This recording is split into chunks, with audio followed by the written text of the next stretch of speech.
We are listening to Because if you're not careful, this is why it can become easy for you to be the most praying person, and you are the worst person when it comes to hearing the voice of God.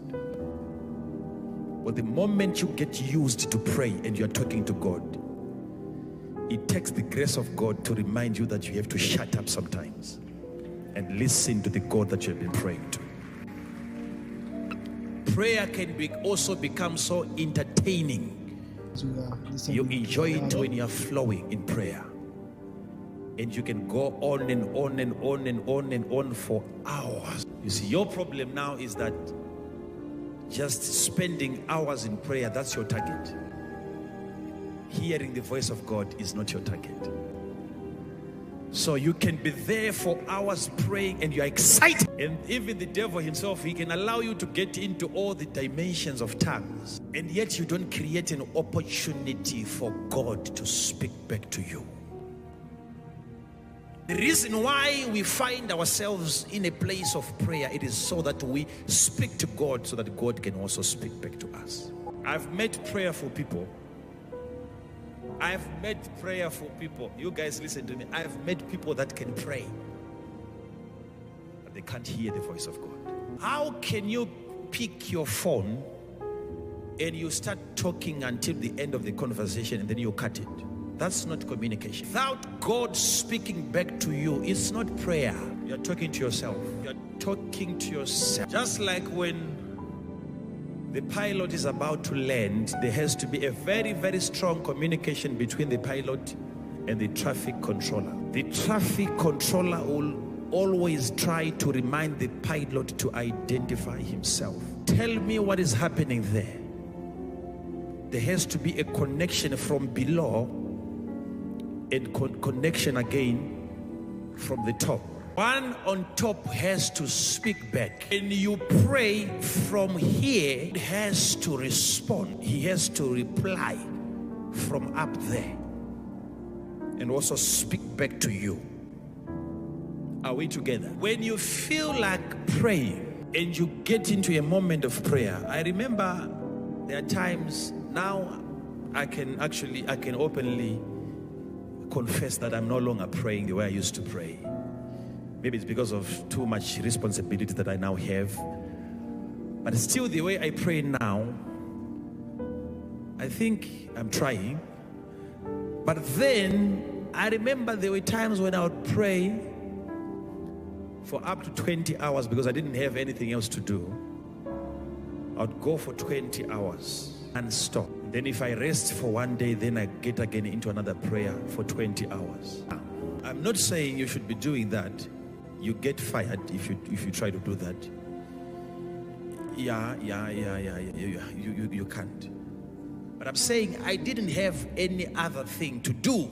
So I had a lot of time. That's why some of you right now, you don't have anything to do. You don't realize that this is the only opportunity that God is giving you. Very soon you'll be very busy.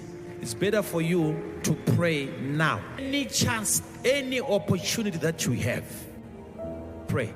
Why should you just be sitting there and doing nothing? You have to pray. You have to pray. You have to pray. You have to pray. You have to pray. You have to pray. That's what I used to do, and up to now I'm still praying, but we can't be talking of hours and so on. The most important thing is not how many hours you spend in prayer, but are you able to hear God when He speaks? Because if you speak to God for 24 hours and then God doesn't speak to you even 2 seconds, that's not prayer. You are just talkative. God has to speak. When you pray, especially when God moves you into praying, you feel like, hey, I have to. You feel it in your spirit that you have to pray. The moment you get into that room and you begin to pray, you have to know that it was actually God inviting you to come and listen to Him. Listen to Him. So create a place of prayer. Create a place of prayer. Create a place of prayer. I remember in those days, even back then when I was still in Bulawayo, I would go to far places. Those days I wasn't I wasn't driving. I didn't have money to buy myself my own car. But I would make sure that even from the morning after breakfast, I would walk out of the house, and then I would pray as I move around. Walk very, very long distances. Sometimes I would realize after maybe 10 kilometers that I have to go back. And then I'll begin again to walk back. It will be 20 kilometers non-stop, and then I'm just praying. It differs. Some people, they prefer kneeling down. Some, they prefer lying on the floor. It's up to you. Find your test. Find what makes you comfortable when you are praying. Are we together? Yes. So the environment where you pray, it has to be conducive. Find a place where you can safely pray. No interruption. Nothing should disturb you. If there is a lot of noise in the house, if you like noise, that's okay. Try to look in the inside of you. Find what you enjoy the most. Because as prophets, sometimes we enjoy it. Sometimes I prefer, even if I'm praying in my car, I would switch on the radio, put on some worship CDs, and then raise the volume high. And then as in the middle of that noise, I enjoy it. I like it. That's me. I'm not saying everybody should do that, but I'm saying discover yourself. What motivates you? What encourages you to pray more? Go for such an environment. Some prophets, they don't pray. Like most of the prophets that I know, they don't pray in their offices. They normally would want to go out where they would view nature. Some, they like trees, stones, and he's there praying. So we can't make a doctrine out of that, but try to find a place which makes you more comfortable when you are praying. Are we together? Yes, there has to be a place which makes you more comfortable when you are praying. A tower. I will set myself upon a tower, and then I will watch. Remember, Jesus said something, watch and pray.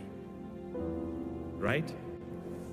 So as you are praying, how come the prophet of God is talking about watching? I will watch and see what he shall say. So he is there not just to hear what God is going to say, but to see what God is about to say. How can you see what God is going to say? How can you see? Then that brings us to something now, that when God is communicating, the voice of God sometimes can come to you visibly. How can you watch and see what God is saying? This is not hearing, this is seeing. Now, I will give you the first channel now. When you've made up your mind, you are going to be a prayerful person, the one that is always ready to get into the presence of God, and you are praying every now and then you are, the moment you continue doing that, and you are praying and you are praying and you are praying, you are developing your sensitivity. Your spirit man becomes alert to the supernatural. And the only way you can become sensitive to the supernatural is only through prayer. If you are not prayerful, it's a true sign that the carnal man or the physical man is in control of your entire life. Do you know how many minutes I spend praying? With all the grace that God has given me, every time I come here to minister, I am afraid of this place. I pray to God. I need a confirmation whether I should be standing here or not. Every single sermon that I've delivered here, I have to hear from God. Why? Because that's what makes that sermon relevant to the majority of the people that are listening. You can find a good teaching, find a good sermon, and it can be irrelevant to everybody that is listening. And you're wondering, what's wrong with this? It's not because of the message that you have delivered, it's because of the person that has delivered the message. If you are not prayerful, don't do anything in the house of God. Even ushering, even decoration, even these recordings that you find, even catering. As long as you are not prayerful, don't find yourself doing anything in the house of God. You don't qualify. You don't qualify. You don't qualify. If you are not prayerful, even as a leader, take an offering basket, move up and down. Count the money yourself, how much you've collected. As a leader, it's not just because people, they don't want to give, but who is the person that is coming to collect my money? Because some of you, because you know, especially when you are a prayerful person and a person who is not prayerful approaches you, there is some form of resistance that is created. You feel like the devil has come to rob you of your money or something like that. I'm telling you, this is why there are people that when you meet them, it's easy for you to give them money before they can even ask. Have you noticed? There are people that you can give money without them asking you for that money. And yet there are people that can come to you asking for money and you're not ready to give them. So imagine if a leader who is not prayerful is coming to collect money from you and you are prayerful. So your prayer life can actually reflect on the offering that you take. So there is nothing for you in the house of God if you are not prayerful. You have to pray. It's a must. You can't do without prayer.